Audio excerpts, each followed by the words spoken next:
Hello, I'm Paul Murphy, which makes one of us, and this is from my Emily and Bill anthology, Emily and Bill the Magic Unicorn, and this one is called Emily and Bill Meet Dylan.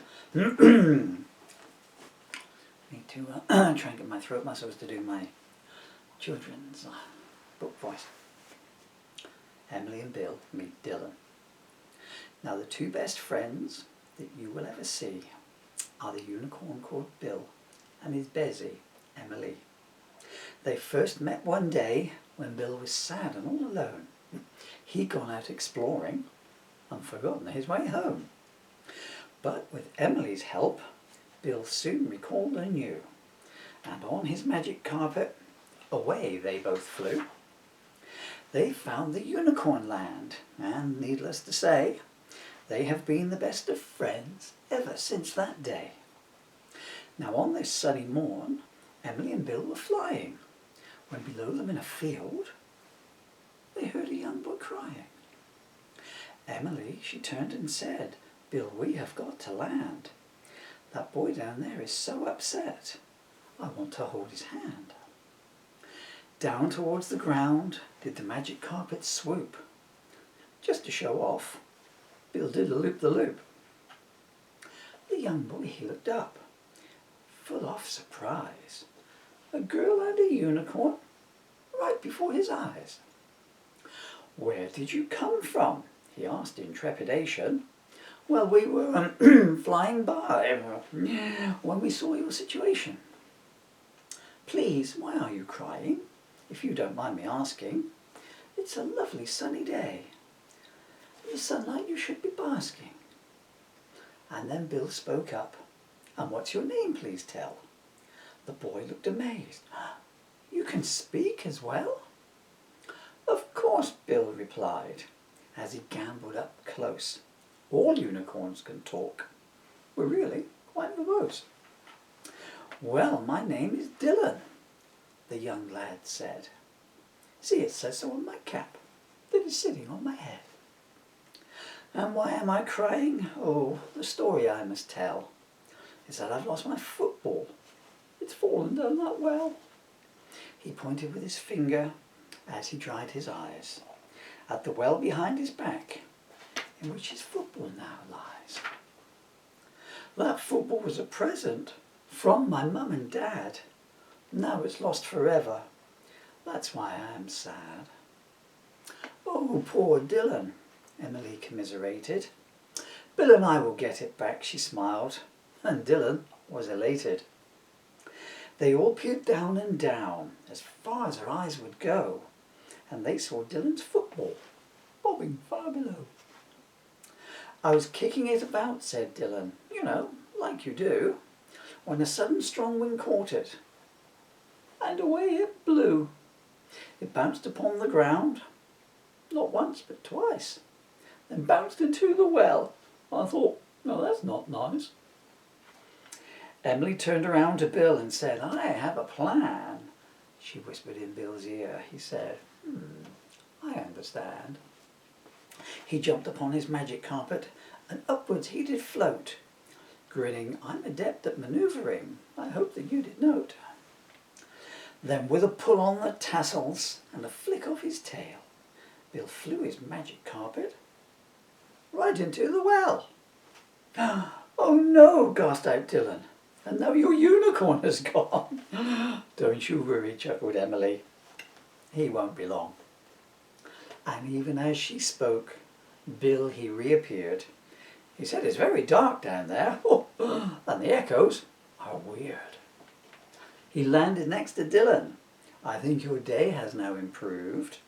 Dylan jumped with joy. His ball was in Bill's hooves. "Oh, thank you so much," Dylan burbled with glee. "I could never tell you how much that football means to me." "I'm sorry that it's wet," Bill did apologize, "but it is such a sunny day. It would soon get dry." They had a three-way hug. They were such a happy bunch. Then Dylan said to his new friends, Would you like to share my lunch? I've got sandwiches of jam and jelly as a treat. If that's the kind of thing that unicorns eat. Bill glanced up at Emily, and as one they both laughed. Emily will eat them certainly, but I'm happy with grass.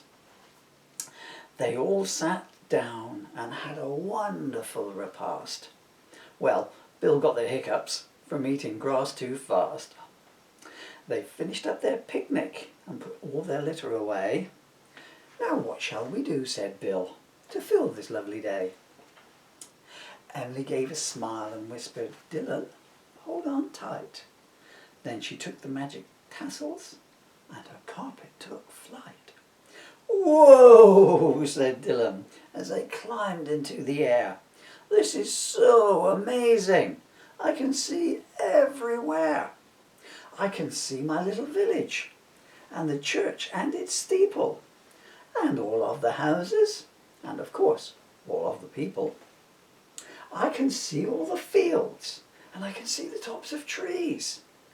But I think you better swerve because I can see a swarm of bees.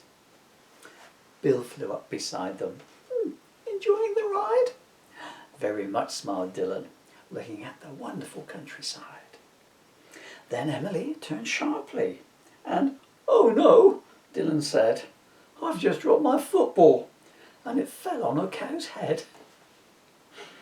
They flew down to the field next to a very annoyed cow who was thinking, oh, what weather!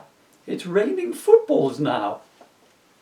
They all said sorry to her and gave her back a pat.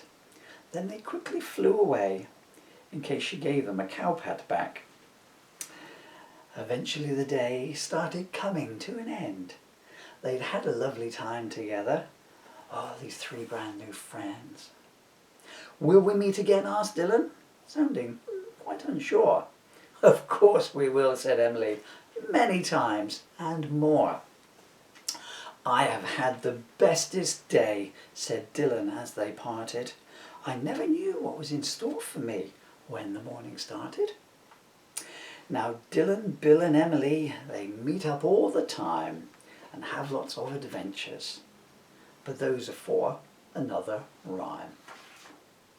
So if you're feeling sad one day, if you're feeling blue, remember this, you never know when Bill and Emily will visit you. Thank you for your time. That is the story of Emily and Bill meeting Dylan. It's available as a separate book or in the Emily and Bill anthology, which is a collection of all the books and artworks and everything like that. And as noted on other videos, all royalties from these books go to my wonderful children in the background there. You must excuse me for being so static, but I